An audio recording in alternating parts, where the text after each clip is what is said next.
भगत जी, आपका नाम क्या है? मेरा नाम है छोका मैडा। पिताजी? छोका भीमा मैडा। छोका भगवान मेरा। तो आपका गांव नागदा ग्राम? नागदा बड़ी। नागदा बड़ी ग्राम पंचायत?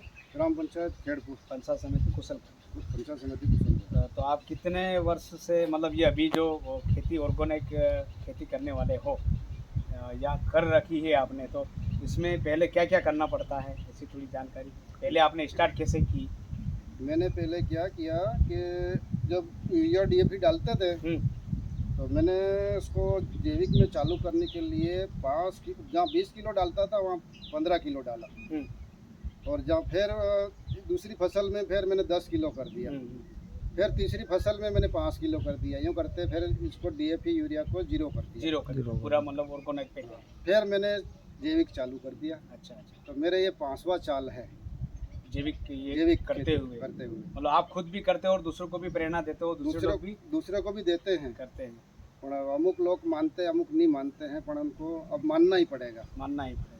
अच्छा, आपके हर खेत में कहीं पर भी जाएंगे तो केचुए मिलेंगे? केचुए मिलेगा। केचुए मिलेंगे। ये जैसे इस प्रकार के ये निकाला होगा आपने।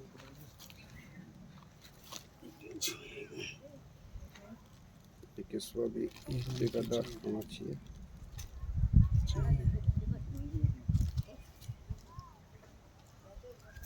ये इनके हर किसी भी इनके खेत में जाएंगे तो पूरा वर्मी खाद मिलेगा और केंचुए प्रत्येक कहीं पर भी खोदेंगे तो मिल जाएंगे। ये पूरा ऑर्गेनिक ही कर रहे हैं ये किसान, बिल्कुल रासायनिक बिल्कुल नहीं इतना नहीं, दिमाग से बाहर कर दिया मैंने। दूसरों को यहाँ से प्रेरणा देते हैं। अच्छा, आपने आम के पेड़ कितने लगाए? आम के पेड़ मैंने 65 लगाए थे, उसमें अभी 40-42 पेड़ अभी जिंदे हैं, बाकी थोड़ा सूख गए कोई कारणवश। हाँ, तो आपको इन आम के पेड़ों की कितनी इनकम हो गई? मेरा पैसा ले लिया आपने? इनकम तो मेरे को हर साल 10-15 हज़ार का तो मिलता ही मिलता है। एक पेड़ से? एक पेड़ से 10-15 हज़ार मिलता है, यानी कि 20 आम समझो आपके हैं। एक पेड़ से तो लगभग 5,000-7,000 मिलते हैं, यानी कि मतलब एक सीजन में लगभग आपके 5 क्विंटल माल निकल जाता है। 5 क्विंटल आराम से निकल। दूसरा अमरूद भी कर रखा होगा? दूसरा मैंने अमरूद भी कर रखा, उसका भी लगभग 5-7-10 क्विंटल के आसपास में निकल जाता है। 100 किलो के आसपास आराम से निकलता।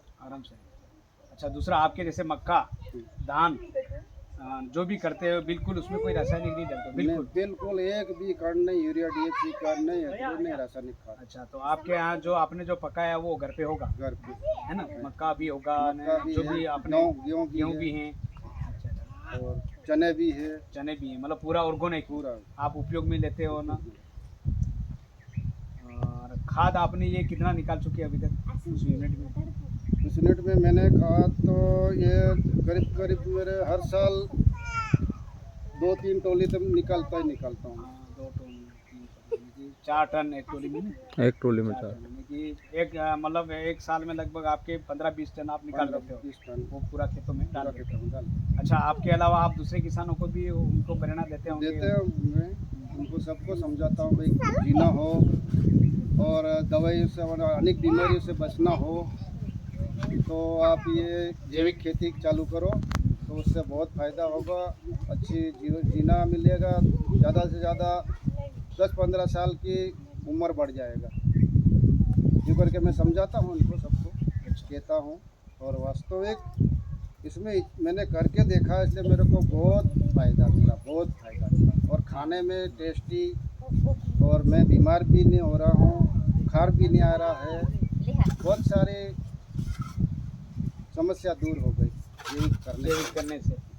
पूरा सारा आने की बीमारी से छुटकारा ही एक प्रकार से पूरे परिवार स्वस्थ है। आपकी प्रेरणा ले जा करके अभी जो एक क्लस्टर बना है हेडपुर क्लस्टर 125 का, वो सारे किसान जैविक करेंगे? बिल्कुल काम करवाओगे और सभी को प्रेरणा भी दोगे? अधिकारियों का भी उनको रहेगा और हम भी समझाएंगे, कहेंगे और जाके उनको दिखाएंगे, कराएंगे और अच्छा काम होगा तो इनका परिवार का एक सुख शांति मिलेगा।